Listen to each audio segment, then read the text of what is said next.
Bonne année. Je suis très heureux de célébrer avec vous, partager avec vous cette parole de Dieu d'aujourd'hui. Les trois textes nous parlent de la vocation. Qu'est-ce que la vocation? Chacun de nous ici a une vocation. Ça peut être le mariage, ça peut être une vie de célibataire, ça peut être le sacerdoce. Chacun de nous a une vocation, aura une vocation, sera traversé par des aspirations vocationnelles. Ici, la parole de Dieu veut nous dire trois petites choses. La première chose, la vocation, c'est une rencontre.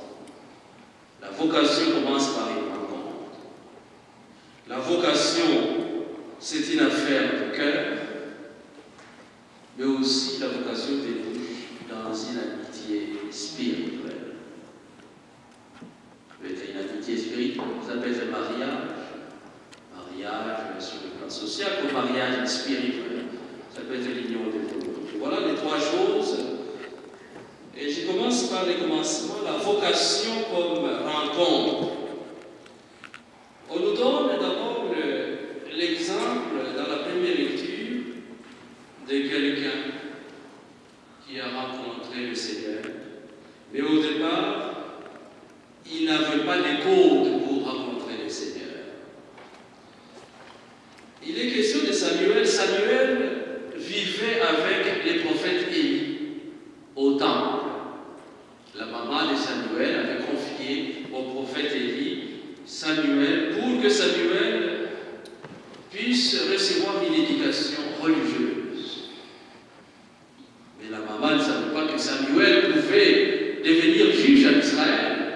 La maman ne savait pas que Samuel serait prophète en Israël. Elle a confié son fils au prophète Élie pour une éducation religieuse. Donc c'est l'expérience de Samuel nous montre que la vocation exige de connaître les codes, de savoir discerner les signes de Dieu sur notre vie, de savoir interpréter la parole de Dieu.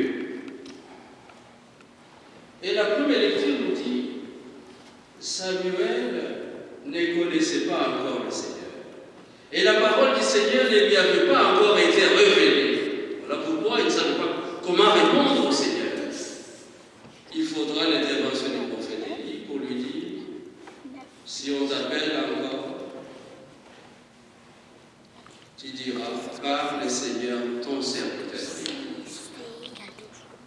Le prophète Élie était habitué au signe de Dieu, était habitué à causer, à dialoguer, à échanger avec le Seigneur. Donc, être appelé, la vocation, c'est une rencontre, comme celle que Samuel vient de réaliser avec le Seigneur. Chacun de nous aussi peut voir dans sa vie combien de fois il a réalisé une rencontre qui l'a transformé, qui l'a édifié, qui l'a converti.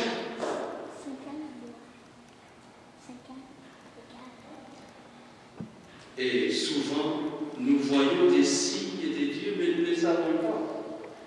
Nous ne savons pas les interpréter. Nous voyons Dieu nous parle, mais nous ne sommes pas effectivement capables d'interpréter, de décoder les messages de Dieu.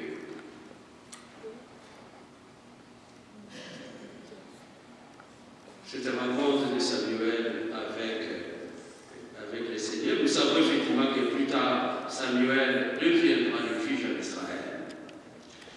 Mais c'est une rencontre qui nous interpelle, mais aussi qui essaie de prédire ce qui va venir. C'est la rencontre entre le premier disciple de Jésus avec Jésus lui-même. La rencontre entre André, Jacques et Simon. Mais cette rencontre va se réaliser aussi de la même manière.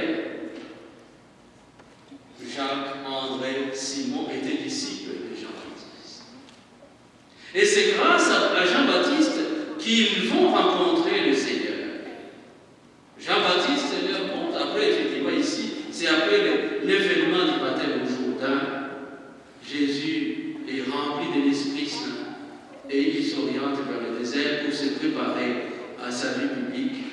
Et là, Jean le Baptiste montre à ses apôtres que ceux qui veulent grandir dans leur amitié avec le Seigneur, désormais c'est le Christ, c'est Jésus qu'ils doivent suivre. Jésus est le résumé de ce que nous avons reçu des ancêtres, le résumé de la loi, le résumé de la prophétie. C'est lui maintenant l'avenir de l'humanité, c'est lui qui apporte les saluts au monde, c'est lui qui apporte la vie au monde. Il est le représentant légal de Dieu dans le monde. Et c'est grâce à Jean-Baptiste que les premiers disciples vont rencontrer le Maître. Mais ici, ce qui est beaucoup plus important,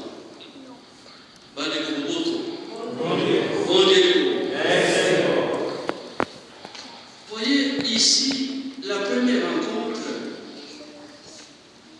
Jésus pose la question aux deux disciples.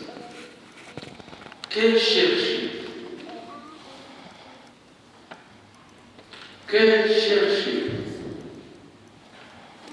Et les apôtres et les disciples ont répondu, Rabbi, Maître, où demeures-tu? Ils n'ont pas répondu, Maître, nous cherchons les intérêts, nous cherchons l'argent, nous cherchons à manger ou à boire. Ils ont répondu, Maître, où demeures-tu? Qui es-tu? C'est une question liée à l'être et non pas à la foi. Qui es-tu? Nous voulons te connaître. Nous voulons savoir d'où tu viens. Et le Christ leur a répondu, venez et vous verrez. Ils demeurèrent avec le Maître toute la vie. Rencontre bouleversante. Et à partir de cette rencontre, André, Jacques et Simon devinrent disciples du Christ. Même l'épisode nous montre que André est allé dire à son frère Simon, et Simon est arrivé auprès de Jésus. André dit à son frère, nous avons vu le Messie, le Christ, Messia en araméen, c'est le roi de Dieu.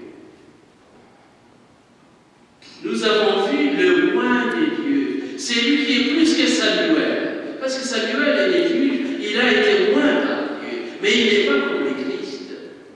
Nous avons vu le Christos, en grec Christos, le roi de Dieu, le Seigneur qui sauve. Et l'Évangile nous dit, Jésus posa son regard sur Simon. Il posa son regard sur Simon pour dire que, poser un regard, il est mince. Et directement, il dit à Simon, tu es Simon, fils de Jean. Tu t'appelleras Képhas, Pierre.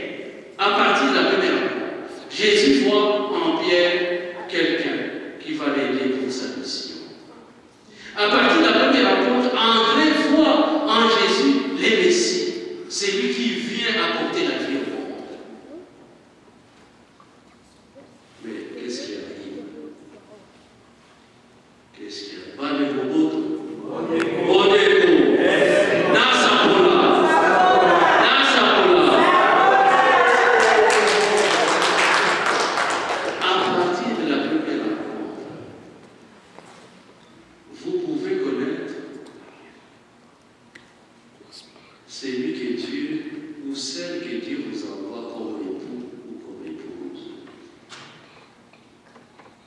À partir de la première rencontre, vous pouvez savoir c'est lui qui vous aime, mais c'est lui qui ne vous aime pas. Parce que souvent, nos rencontres sont des rencontres intéressées. Nous allons vers l'autre parce qu'effectivement, nous y cherchons de l'intérêt. Il est capable de m'aider matériellement, il est capable de m'aider financièrement, il est capable de m'ouvrir des horizons et des portes, il est capable de ceci ou de cela, de me donner un crédit, il est capable de m'accueillir chez lui, il est capable de faire. Mais nos rencontres, souvent, ne sont pas des rencontres pour découvrir l'autre, l'être de l'autre. Qui es-tu? Nous voulons demeurer auprès de vous. Quelquefois, les jeunes filles se posent des questions. 25 ans, 30 ans, elles ne sont pas mariées, elles se posent des questions. Pourquoi je ne suis pas mariée? Les autres se marient, pourquoi pas moi? Est-ce que c'est la malédiction ou pas? Il y a plusieurs. Il peut y avoir la malédiction. Mais aussi, ce n'est pas la malédiction parce qu'il y a plusieurs causes. Vous pouvez aller vers un garçon. Et à la première rencontre, les garçons se rendent compte que non, ce n'est pas la mère. Elle ne sera pas la mère de mes enfants. Parce que peut-être vous vous êtes offerte facilement à la première rencontre. Et de ce fait, on ne va pas vous respecter. On va commencer à dire chez moi, il y a un terme qui va dire ah, celle-là, c'est Iko Maïta, Manake, Iko Malaya. Quand pour une jeune fille, on commence à dire celle-là, Iko Malaya. En Nicolas, qu'est-ce qu'on dit?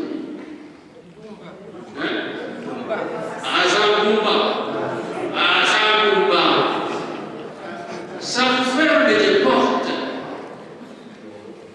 Un garçon qui dit Azamboumba, il ne faut pas aller là. Azamalaya. Ça peut être aussi, vous allez chez les garçons. À la première rencontre, vous demandez l'argent. Ah! On va dire, elle est matérialiste. Elle n'aime que l'argent. Si elle vous approche, c'est pour l'argent. C'est pour votre poche. Ça peut être aussi pas. Elle a 50 ans, 50 ans. On ne sait pas qui va la marier. Donc, elle se fait des amitiés avec tout le monde. Ça pose des sérieux problèmes. Quelqu'un qui est pour tout le monde. Et elle n'est à personne. Ça pose des sérieux problèmes. Ce sont des freins pour ne pas être mariés. Ici, la rencontre veut nous dire la vocation, c'est une véritable rencontre. Et à la première rencontre, vous voyez la personne, vous rencontrez la personne, vous dites, cette personne-là, c'est une personne de bien. André a dit à son frère Simon, nous avons rencontré le Messie, c'est lui que Israël attend, le roi de Dieu, l'envoyé de Dieu, c'est lui qui vient apporter l'espérance, l'espoir, la libération d'Israël. On est ici dans un côté de domination, un côté de colonisation. Les Romains occupent Israël, et Israël a besoin d'un Messie libérateur. La vocation, ce n'est pas seulement la rencontre. La vocation, c'est une affaire de cœur. Vous rencontrez quelqu'un. Moi, j'ai accompagné plusieurs jeunes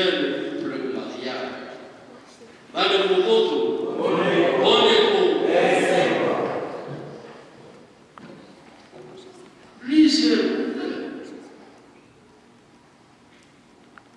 Et la première chose, c'est que dans l'accompagnement, je demande comment vous êtes connus. Ah, Père, c'était un coup de foudre. C'était du feu. Quand j'ai rencontré mon ami, je n'ai pu résister. C'est lui, c'est elle. Et nous nous sommes aimés. Nous voulons maintenant faire de mariage d'amour. C'est un coup de foudre. Mais est-ce que vous êtes capable d'accepter que les coups de foudre puissent accepter, recevoir la tempête? La tempête. Pour secouer cette foudre-là et voir si le feu va continuer à s'allumer. Le feu, la tempête. C'est la tempête de la vie. Les souffrances de la vie. Les problèmes de la vie. Les disputes dans la vie. Si votre amour, si le coup de foudre demeure comme toujours un feu, comme à la première rencontre, là vous pouvez dire la vocation, ma vocation de mariage devient une affaire de cœur. Une affaire de cœur. Mais quand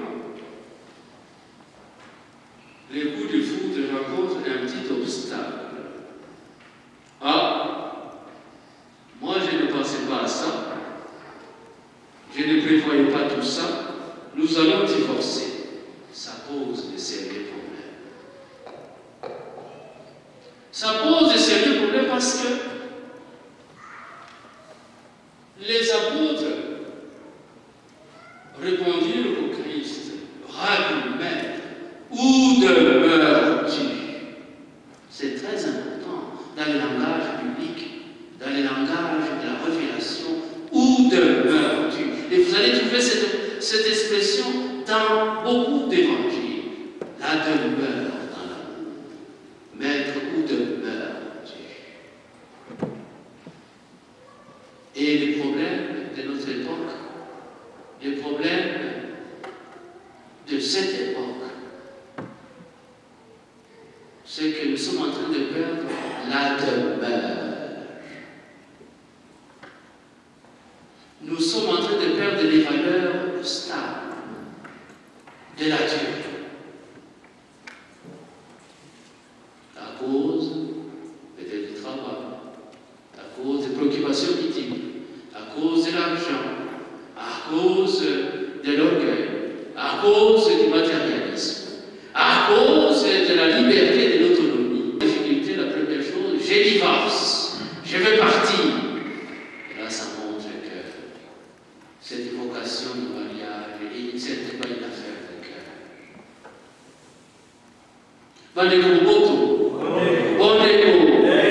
Je ne juge pas ceux qui ont divorcé. Peut-être qu'ils ont des raisons fondamentales, mais je voudrais dire que notre époque, nous sommes en train de perdre les valeurs de la stabilité, la demeure dans l'amour.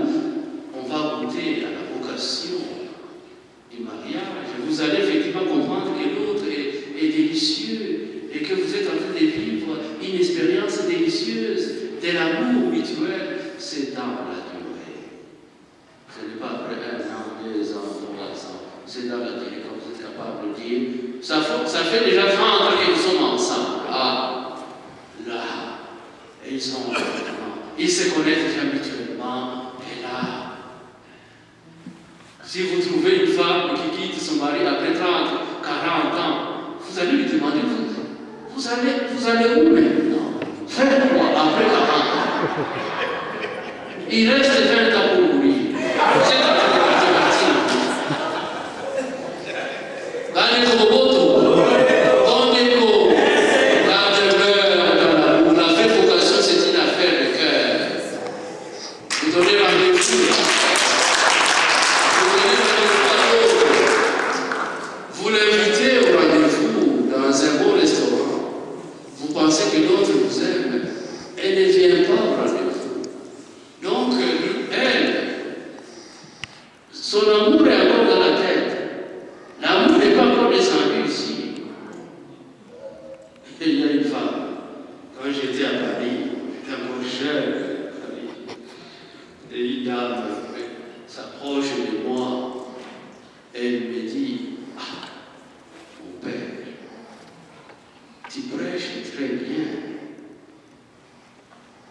Mais je me pose la question, est-ce que ce que tu prêches vient de la tête ou du cœur? Les jours où tes prédications sortiront de la tête pour aller dans les cœurs, là, ça sera une véritable. Ça sera la sainteté. Ça sera la promesse.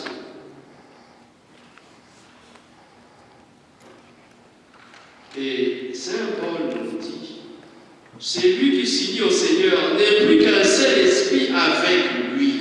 La vocation n'est pas seulement rencontre et une affaire de cœur, mais c'est aussi l'amitié. Être uni au Christ. Ce n'est plus moi qui vis, c'est le Christ qui vit en moi.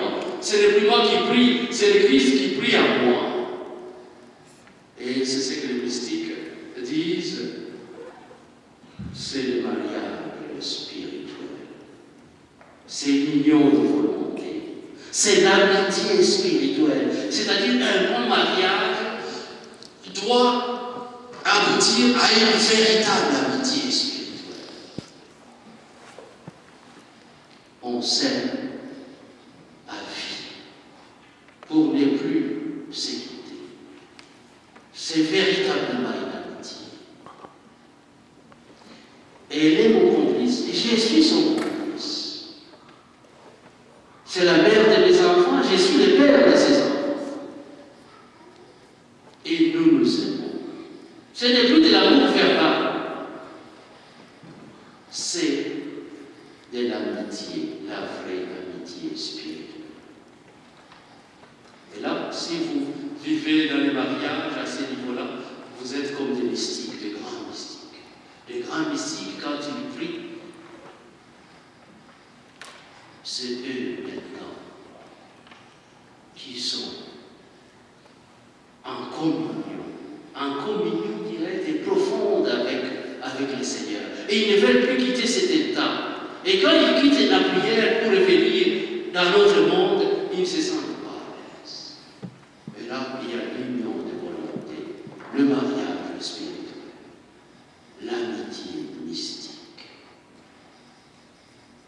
Je